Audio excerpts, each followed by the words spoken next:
got bubbly, and we haven't had it in a long time, but Savannah picked some up the other day, and I've been drinking nothing but this. I don't know if you can supplement this with water. I mean, it is just sparkling water, but I don't know if this substitutes water.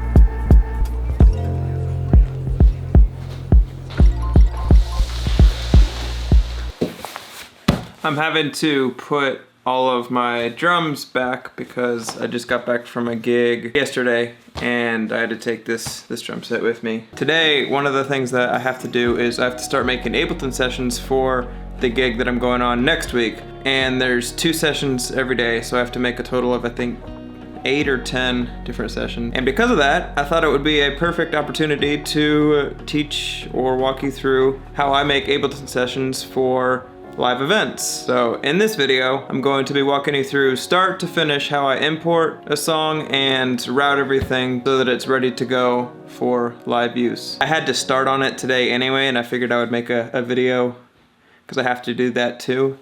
You know, kill 2 birds with 1 stone. Is that the saying? Kill 2 birds with 1 stone. So that's what we're doing right now. Well, I'm gonna put these drums up first and then we'll go over it. So I'm gonna get to it.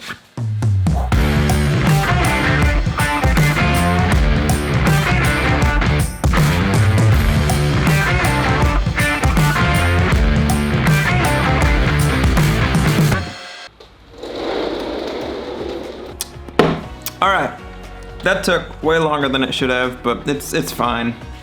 I got distracted and I started cleaning underneath the drum set and everything else because it gets dirty down there if you don't clean. Anyway, in this video, like I said, we're gonna go over how I make Ableton sets for all the live gigs that I play when I'm responsible for making an Ableton set. And stick around to the end and I will give you 3 reasons why I use the view that I do.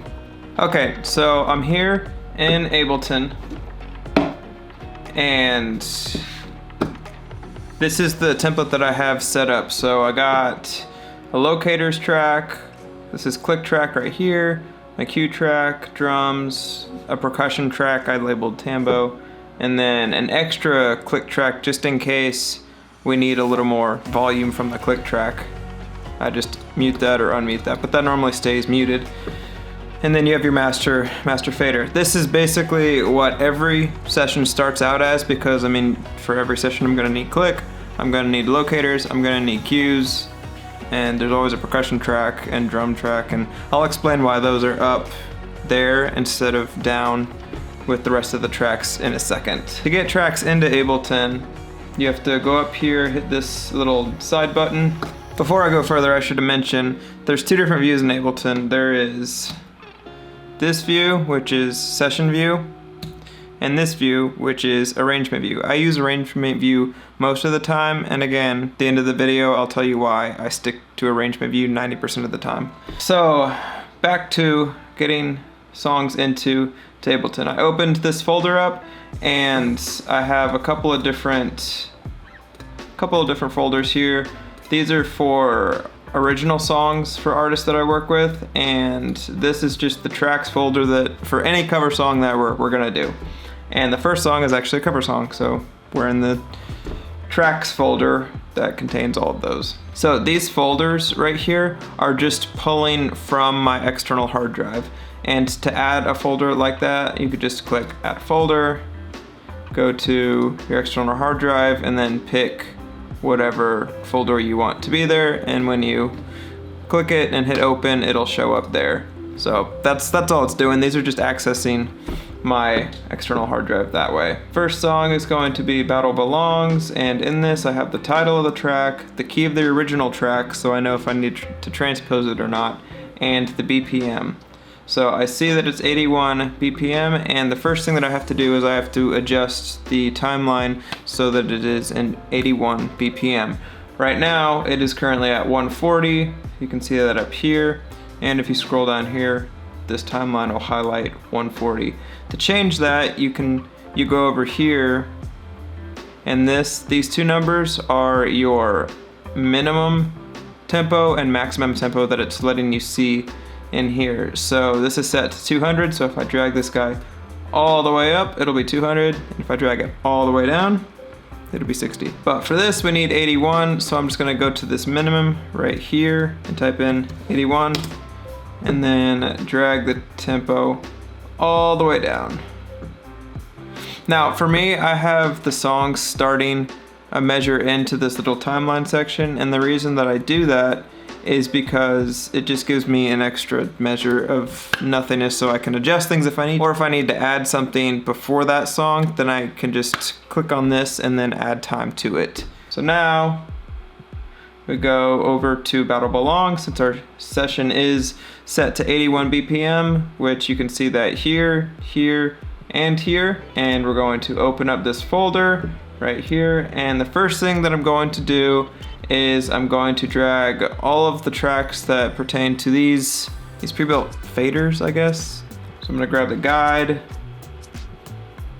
right there, grab the drums, and I'll leave drums in the session. I'll mute the drums, but if I need to like refer back to it for rehearsal sake or anything else, then I can do that. And it doesn't look like that there's any percussion track, so I don't need to use that percussion track, but I'm gonna leave it in for other songs, and we'll go over the reason for that again in a second. So now what I'm gonna do is I'm going to add the rest of the tracks down in here. So I just count out how many tracks I need and I manually input them. You can just drag and drop everything in. The only problem with that is it'll give you different colors and you have to go through and highlight all the colors and change them, and I just don't like doing that. So I add all the tracks that I need and then I change a color. That way when I import the track itself, the track color will stay whatever I set it to be. Looks like there's 21 tracks. Now I'm gonna go down here and just hit Command T 21 times. That's the shortcut for tracks, or adding a new scene.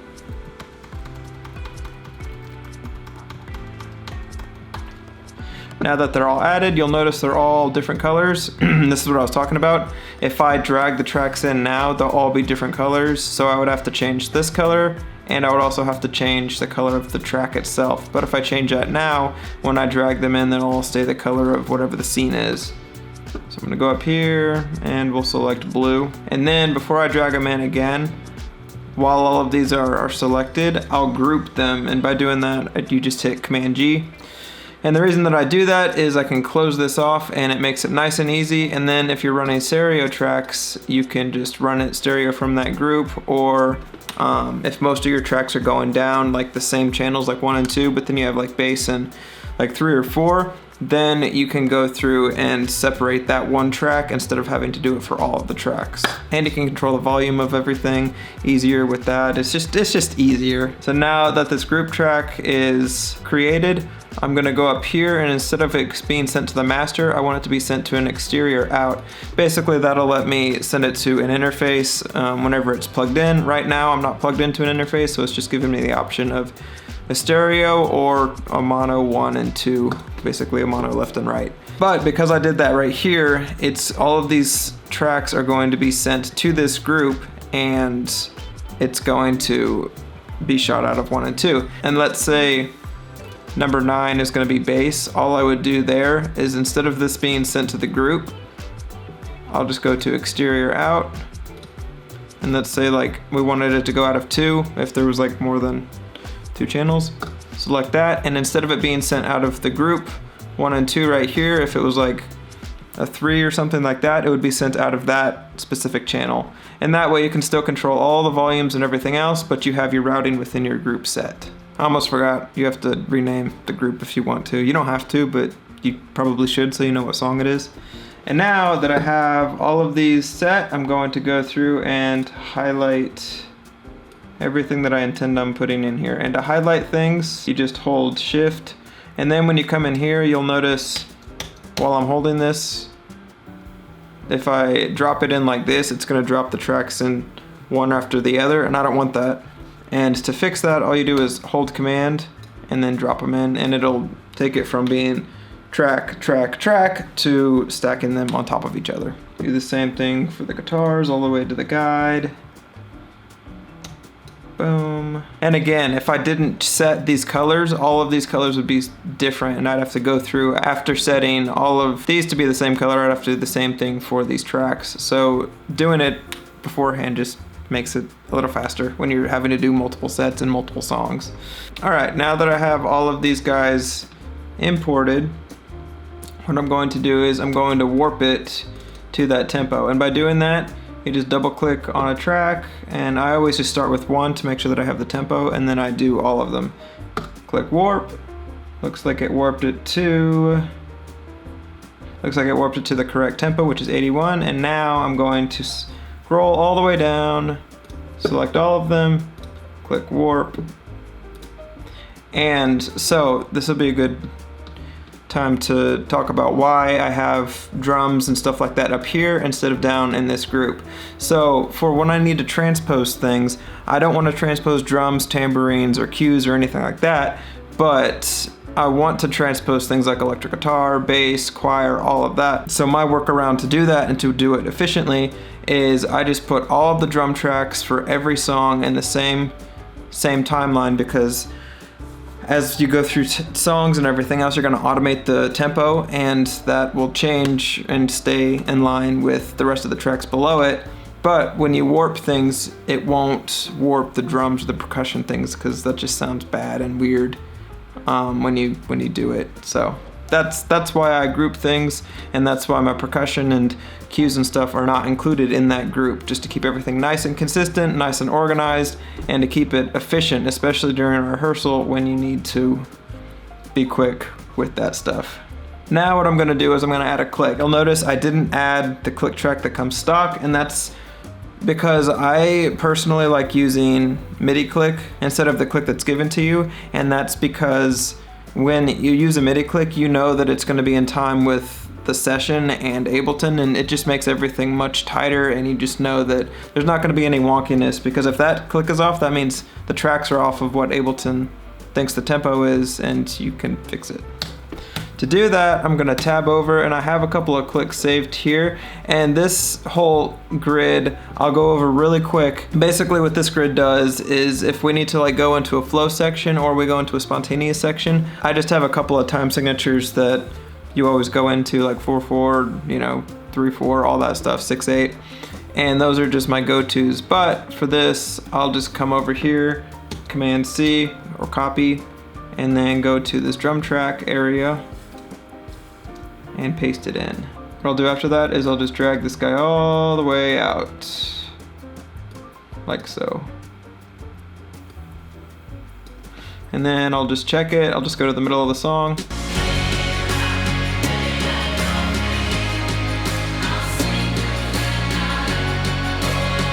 Okay, so now I know everything is in tempo with each other and everything's locked into the grid like it should be. And then the last thing that I do is I add locators to every song. And the reason that I do this is so that when we're in rehearsal and stuff, I know if we need to start at the second chorus or the second verse or something like that, or at the bridge, I can just easily scroll over, find that section within the song and start right there, or start the measure before. And it just, again, it keeps our rehearsals a lot more efficient, a lot faster.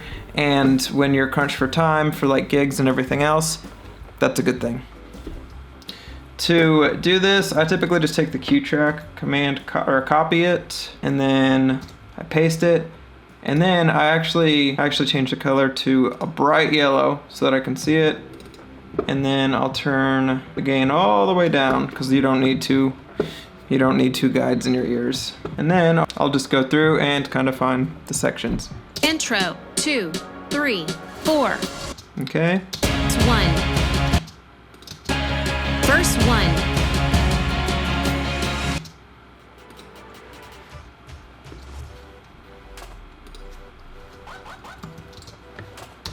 And all I'm doing for here is I'm just scrolling through, finding where these cue tracks are right there, clicking on it. Verse 2. 3, 4. So that's where verse 2 starts. I'm cutting it by, the shortcut is Command E. And I changed that to verse 2. Vamp. Vamp. So So for stuff like that, I'm not going to include that in the locators because you don't really need it. It's just the sections of the song that I'm going to need to jump around to. Verse 3. Alright, now I finished making all of the locators that I need. So now, if we're in the middle of a rehearsal or anything like that, and let's say we needed to go to where the bridge starts, I know this is the chorus, this is the bridge right here. I'm going to select that. Bridge. Breakdown. And we're right there. So it just makes it a lot faster and a lot more efficient during a rehearsal or a sound check or whatever you're doing. And then when we want to go to another song, I'm just going to add a new locator, and this will be the next song. And then I'll create 2 points in this timeline. You want to create 2 points so that when you adjust the tempo, it doesn't drag the tempo from the old song up to wherever you're going. And let's just say this next tempo is going to be 140 or something like that. What I'm going to do is grab this second point right here, and boom. When you click over here, it'll be at 140. And that's basically it. I did make a video about making transitions in Ableton and everything else, and that'll be linked up here. And like I said, if you stuck around this long, thank you. I'm going to give you the 3 reasons why I use this view and why I do things this way opposed to doing it a more traditional way with Ableton. The first one is I can edit the arrangements on the fly if I need to. Like, let's say we wanted to do verse 2 twice, all I'd have to do is come over here, highlight this section, boom, we have 2 verse sections right there, and I did it in 2 seconds. The second reason is you can get really tight transitions and you can really customize the transitions to what you want, versus going with the other view, you have to fire things manually or use follow actions, and you still just can't really customize it on the fly like you can using this view. And the third one is going to be the reason I do locators and everything else, is so that you can see where you are on the song and you can punch in at those specific spots within the song if you need to. Hopefully this helped you. If it did, let me know down in the comments, or if you use a different view or a different DAW to run tracks, let me know what you use. I'd love to talk to you guys. And with that, I'm gonna call the video right here. So if you like the video, go ahead and hit the like button down below. And if you haven't yet, hit the subscribe button to stay up to date on all the videos I post on this channel, like this and many other things. And with that, I will see you guys in the next video. Bye guys. I use my bubbly.